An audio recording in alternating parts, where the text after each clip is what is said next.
Hérna við komið alveg þrælflottan Ford Capri. Þessi bíl var að koma til Brynborgar núna fyrir skömmu, en hann stóri bróðir Ford Explorer ef að svo má orðið komast. Hann ansi huggulegur í útliti. Ég myndi segja að ef við horfum svona á hann bíl þá þetta eins og Polestar 2 í skíðagalla. Mér finnst hann alveg ótrúlega líkur Polestar 2, þessi bíl. Hann byggður á sama grunni á Volkswagen ID4 og ID5 og það má eiginlega segja að þessi hérna Capri, hann sé eins og ID5 hjá Volkswagen. Nú, þessi bíl fjórhjóladrifinn, hann kemur með 340 hestöflum alls og hann togar 679 Nm. Drifrafhlaðan sögð 79 kWh í bæklingnum hjá Brynborg, en nothæfi hún 77 kWh. Þessi bíl ætti að vera hlaða svona cirka 150 kW inn á sig á klukkustund, sem þýðir það að þú ert svona hálftíma að hlaða hann upp í frá 10 til 80%. Sem bara svona kjörtími á svona bíl. Hann seldur í tveimur útgáfum hjá Brynborg. Við erum að tala Select útgáfu og Premium útgáfu. Select útgáfan fjórhjóladrifin og Premium útgáfan einnig. Verðið á þessum bíl verður að teljast nokkuð gott. Verðið frá 8,3 milljónum upp í 8,7 milljónir. Select útgáfan, hún kemur ekki með varmadælu og það eitthvað sem ég myndi halda að við gætum ekki verið án hér á Íslandi. Þessi bíl með varmadælu og það ekki mikill munur á Premium útgáfunni og Select útgáfunni. Það eiginlega bara varmadælan, hljómtæki. Hér Bang & Olufsen hljómtæki í þessum. 20 tóma álfölgur og Matrix LED-ljós.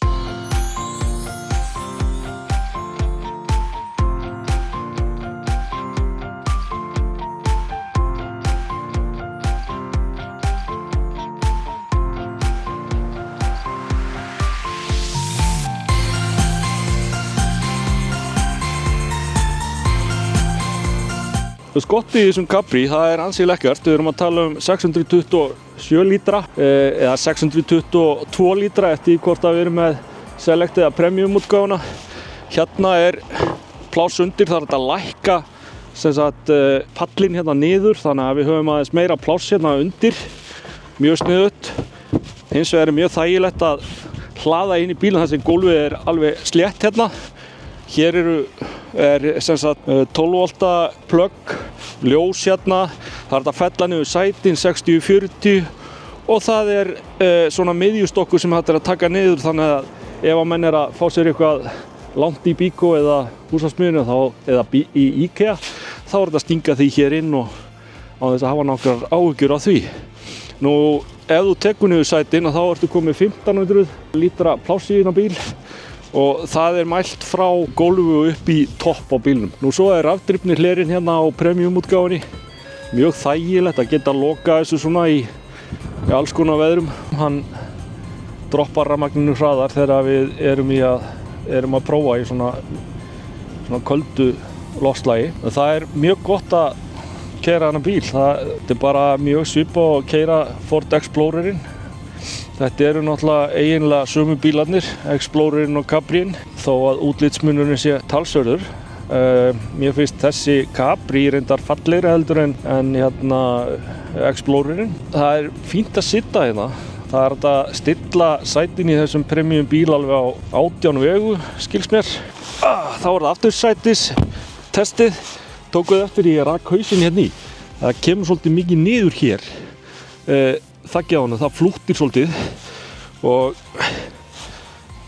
maður þarf að passa sig að maður sest inn að reka ekki höfuðið í. Sætin eru töff hérna.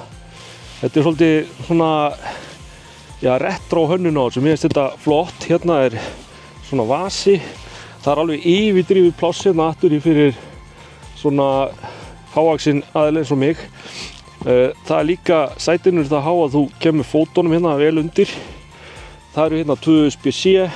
Gólfið alveg slétt hérna á milli sem að gera það verkum að sá sem situr hérna í miðjunni hefur meira pláss. Hérna erum við síðan með armpúða sem orðin ansi hefðbundin í öllum þessum bílum. Það eru glasahaldarar hérna í honum. Það ágætis geymslupláss hérna í hlíðunum líka. fyrir svona flöskur og alls konar dót sem að fólk vill hafa með sér á ferðalögum. Nú síðan þetta að opna hérna aftur í.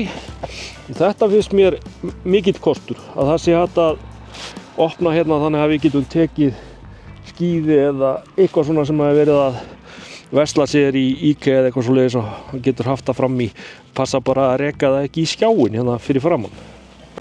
Þessi 340 hestöfl, þau vinna ansi vel með þessu 679 Nm togi og ef ég gefa þessi inn þá vantar ekkert í aflið hérna og ég myndi segja að þetta sé alveg yfir nóg afl í svona bílins og við erum að keyra hérna núna.